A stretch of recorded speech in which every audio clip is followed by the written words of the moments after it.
It's supernatural.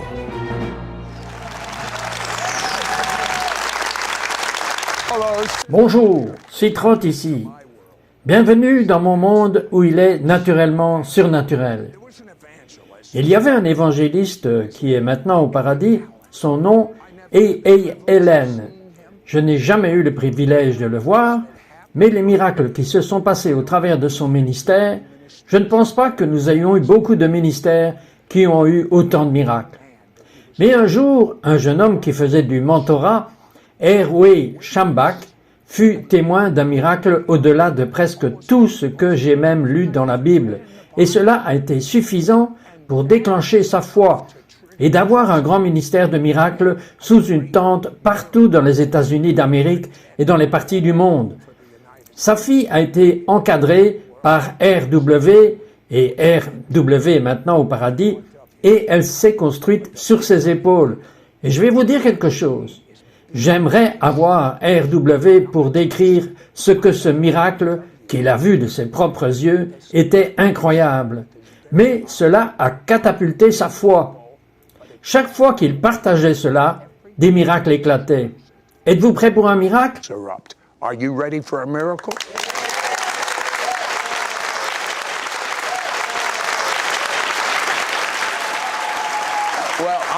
Eh bien, je suis ici avec Donna. Et Donna a entendu son père partager cette histoire tant de fois. Et vous savez la chose drôle, c'est que quand votre père partageait ce qu'il avait vu, vous aviez quoi, 20 ans? 26 ans. 26 miracles se sont produits. Il a dit Helen avait dit « Fermez vos yeux ». Et il a dit « Je ne vais pas fermer les yeux, je vais le regarder ». Oui, c'est vrai. Et ce qu'il a vu, et laissez-moi vous dire ceci, quand il le partage, les gens sont guéris. Regardons-le. Le plus grand miracle dont j'ai jamais été témoin était dans une réunion de Helen. Une mère de Knoxville, Tennessee, est venue à Birmingham, Alabama, avec son petit-fils. Il était né aveugle et sourd et muet, et sa langue pendait de sa bouche. Les deux bras étaient déformés, emmêlés ensemble, les coudes saillant dans l'estomac, les deux jambes déformées, les genoux touchant les coudes. Il était en position fétale. Il est né sans organe masculin et il est né sans pied. 26 maladies majeures. Maintenant, je l'ai présenté à l'homme de Dieu. Il a dit, « Madame, apportez-moi votre bébé maintenant. » Elle est venue, elle a mis ce bébé dans ses bras, et la première chose que j'ai vue, ses yeux aveugles d'une couleur laiteuse, les tourbillons ont commencé à tourner autour, et tout d'un coup, le tourbillon était parti. Et je regardais dans les yeux d'un petit garçon aux yeux bruns. Les deux jambes simultanément avec les bras ont commencé à claquer. Et rappelez-vous que le garçon était né sans pied et sans organe masculin. Et j'ai vu cela de mes propres yeux. Dieu a créé des pieds sur le petit garçon qui n'avait pas de pieds. Ce fut la plus belle nuit que j'ai jamais vécue. 12 fauteuils roulants de ce côté.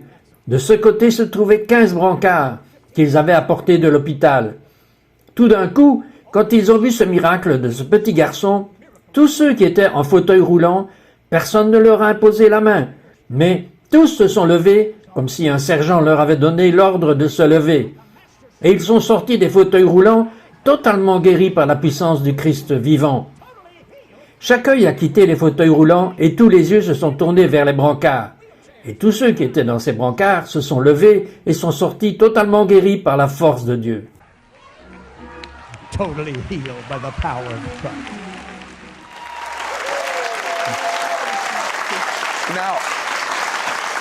Maintenant, si vous aviez vu cela de vos propres yeux, je pense que, comme nous le disons nous, les Juifs à la Pâque, ça aurait été assez.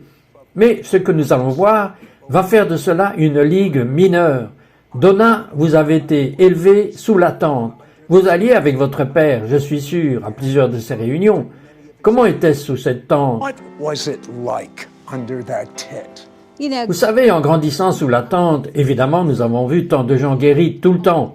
Les aveugles retrouvant la vue, les gens sautant des fauteuils roulants, courant autour de la tente, les gens qui étaient autrefois infirmes. Mais c'est quand j'ai commencé à travailler avec mon père, il y a 25 ans, que j'ai vraiment commencé à y faire attention aussi. Parce que je le connaissais comme mon père, Mais quand il était à la chair, il était libéré comme un lion hors de sa cage. Quand nous étions sortis, il évaluait réellement ce qui allait se faire cette nuit-là. Chaque nuit était différente. Every night it would be different. When you Quand vous dites évaluer ce qu'il allait faire, en d'autres mots, il essayait d'écouter ce que l'Esprit de Dieu voulait qu'il fasse. Oui, je voyais quelque chose dans son œil. Il y avait une onction sur son œil qu'il pouvait réellement commencer à discerner les esprits. Vous savez, quand on était là-bas, vous pouviez sentir l'oppression d'une ville intérieure. Et si souvent... And so now, why oftentimes, does your dad Maintenant, est-ce que votre père allait toujours vers les centres-villes, les ghettos? Pourquoi votre père voulait-il toujours y aller? why would your dad always go there? because that's what, Parce que c'est là que Jésus serait allé. Ce n'est pas celui qui va bien qui a besoin d'un médecin. you know, it, So you would see Alors vous voyez cette lueur dans ses yeux. Alors quoi? Eh bien, il commençait à évaluer, puis il commençait à chanter, et je pouvais littéralement sentir l'oppression commencer à se lever lorsqu'il commençait à chanter et adorer Dieu. Et il commençait à créer une atmosphère par la puissance du Saint-Esprit pour la foi. Il demandait aux gens de donner des témoignages. Il y avait tellement d'anciens toxicomanes qui avaient été sauvés dans ces réunions. Les gens qui avaient eu des miracles dans leurs finances, les gens qui étaient venus au Seigneur pour la première fois, et il les faisait témoigner juste avant de prêcher, parce qu'il construisait la foi du peuple à croire dans les miracles. Puis il a toujours prêché la parole de Dieu. Et si vous avez déjà entendu mon père prêcher, il savait comment l'utiliser comme une épée. Oh, je sais. Je vais vous dire quoi.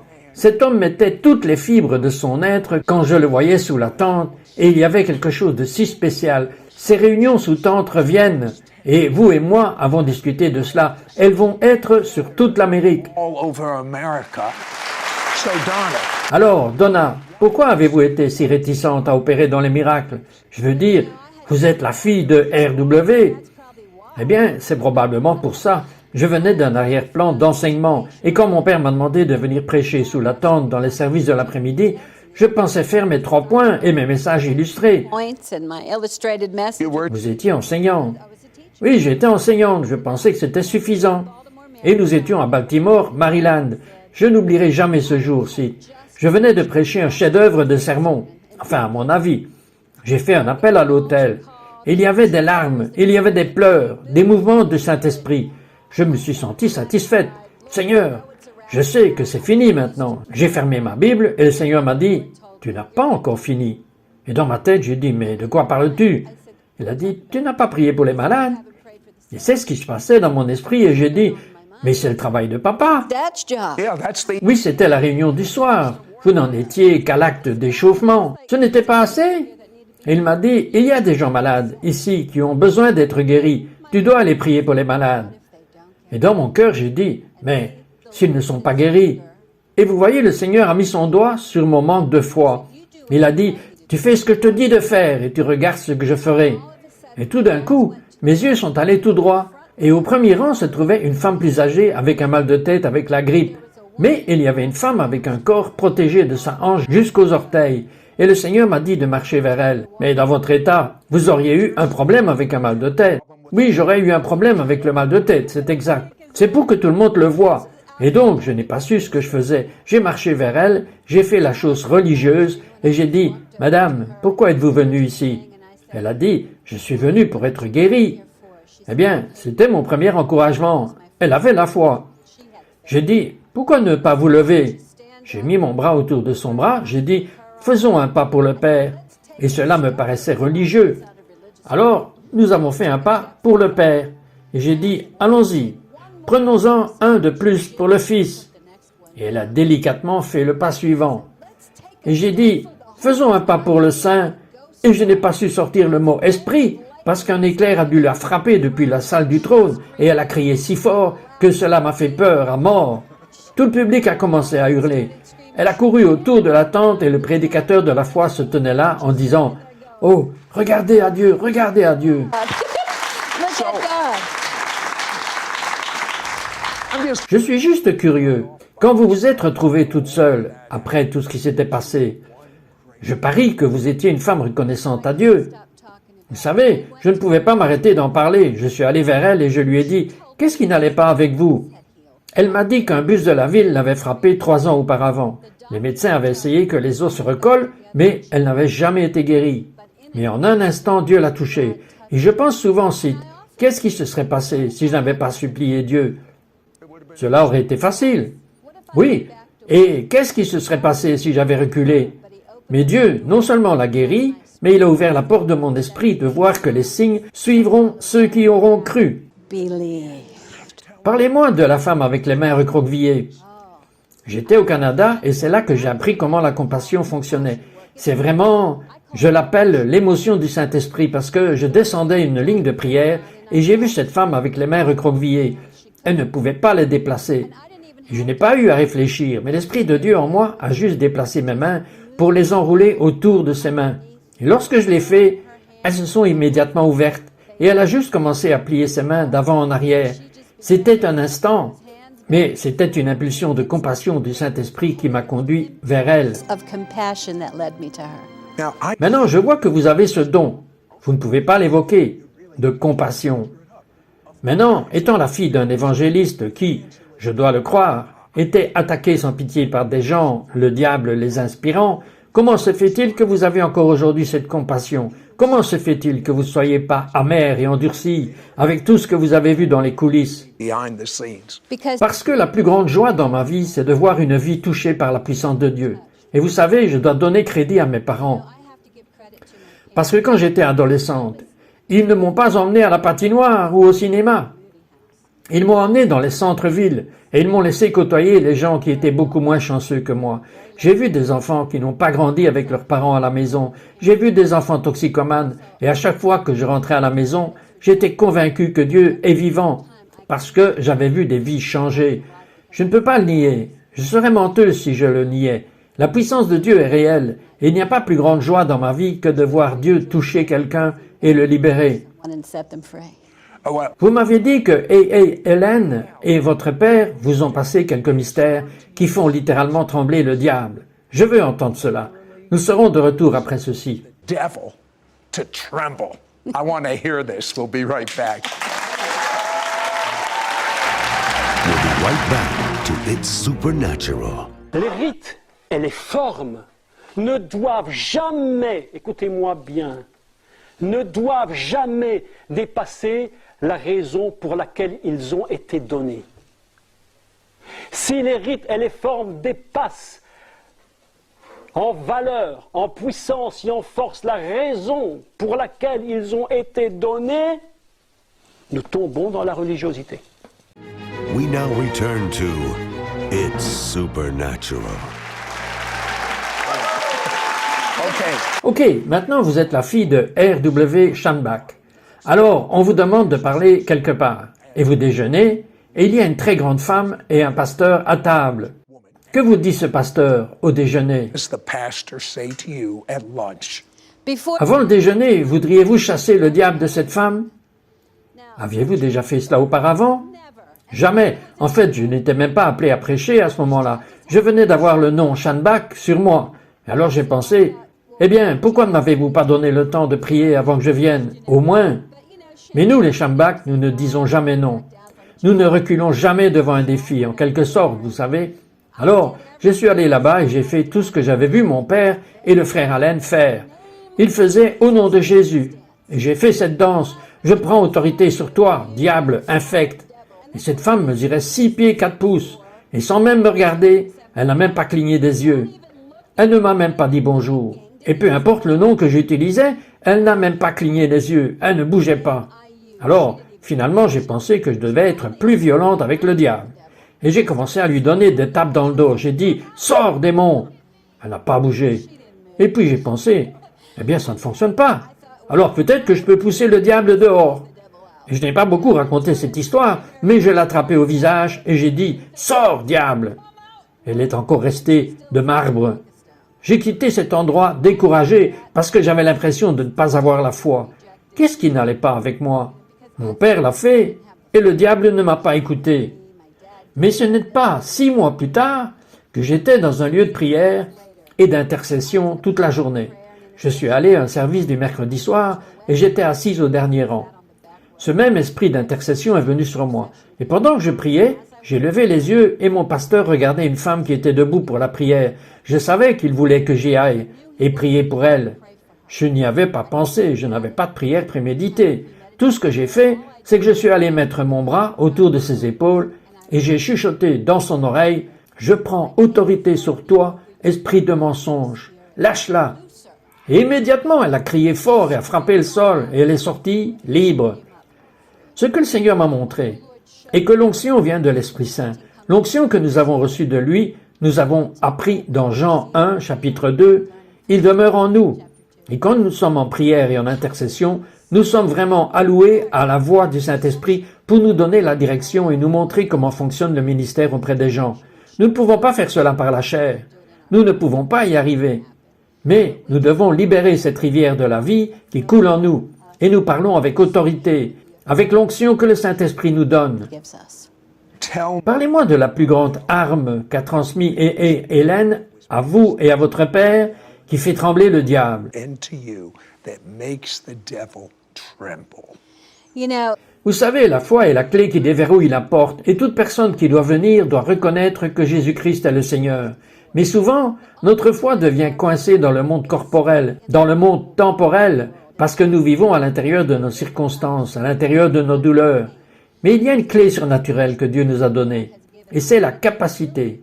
Comme David l'a dit, il avait une discipline pour contrôler son homme esprit. Il a dit « Bénis le Seigneur, ô mon âme, tes louanges seront continuellement dans ma bouche. Bénis le Seigneur, ô mon âme, et n'oublie pas tous ses bienfaits. » Je peux juste imaginer, lorsqu'il commençait à adorer, tout son corps changeait. Car que se passe-t-il quand nous louons et adorons le Seigneur? Mon papa avait l'habitude de le dire de cette façon. Il donne au diable une hernie mentale. J'aime ça. Il ne supporte pas toutes ces louanges. Et c'est la louange qui est notre arme, parce que je crois vraiment qu'elle met le diable en fuite. Pourriez-vous le démontrer? Oubliez, il n'y a personne, sauf nous deux. Voudriez-vous me montrer comment vous louez et adorez Dieu vous-même? Faites-le maintenant. Praise and worship God yourself. Yeah. Let's do that now. you know, Oui, vous savez, je me suis retrouvé dans une position, parfois d'être si déprimé, mais j'ai découvert que si je commençais juste à changer ma posture, lever mes mains vers le ciel, comme il me conduit, je vais juste ouvrir la bouche et dire « Jésus, je te remercie d'être l'aide très présente dans ce temps de trouble. Seigneur, je te remercie de ce que chaque fois que j'ouvre la bouche, tu m'entends quand je prie. Et Seigneur, chaque parole que tu as dite est vraie. Je veux la porter à la banque, Dieu. Si tu l'as dit, tu le feras. Si tu l'as dit, tu vas le faire passer. » Et je commence juste à déclarer la parole. the word. Il s'est passé quelque chose. Je pouvais sentir la seconde exacte où c'est arrivé. L'onction miraculeuse, la présence de Dieu est dans cette maison. Cela va passer par votre ordinateur, votre téléviseur maintenant, lorsque Donna va prier. Il y a tellement de personnes qui regardent aujourd'hui. Et vous êtes assis enfermés dans une pièce. Et cette pièce est devenue une prison pour vous. Et pour beaucoup d'entre vous, c'est parce que vous êtes toujours enfermés dans la prison du péché. Jésus veut faire son entrée en vous, et cette même puissance qui a ressuscité Jésus d'entre les morts peut habiter en vous et donner vie à votre corps pendant que je prie. Et donc, tout ce que vous avez à faire est de tendre les mains, même si vous devez dire « Jésus, révèle-toi à moi ». Je vais vous demander de faire quelque chose par la foi. Tendez simplement la main vers la télévision ou l'ordinateur. Père, dans le nom puissant de Jésus, je te remercie d'être présent dans la prière, mais il n'y a aucune distance dans la prière. Et Père, alors que nous prêchons ta parole, je te remercie de libérer les captifs du péché, de la dépression, de l'agoraphobie, de ceux qui sont enfermés dans la peur. Je libère ces esprits de servitude à toutes sortes de peurs et du mensonge de l'ennemi. Et je libère la vertu curative du Christ Jésus dans votre corps. En ce moment, je sens des mains estropiées s'ouvrir dans l'esprit. Je sens le dos de quelqu'un être guéri à l'instant. Les hanches se redressent au nom de Jésus. Certains d'entre vous commencez à bouger vos genoux. C'est comme si vos genoux devenaient jeunes en ce moment. Lorsque Dieu vous touche, vous ressentez un courant électrique passer à travers votre corps. En ce moment, soyez guéris et commencez à vous tenir debout. Levez vos mains et adorez Jésus alors que vous recevez cette guérison dans votre corps. Au nom de Jésus, Amen. In Jesus' name. Amen. And Et elle ne serait pas la fille de son père si je ne disais pas « Repentez-vous de vos péchés ». Faites de Jésus votre Seigneur et commencez à vivre vraiment. Mais ne faites pas de lui votre Seigneur du samedi et du dimanche. Faites de lui votre Seigneur de tous les jours. Alléluia.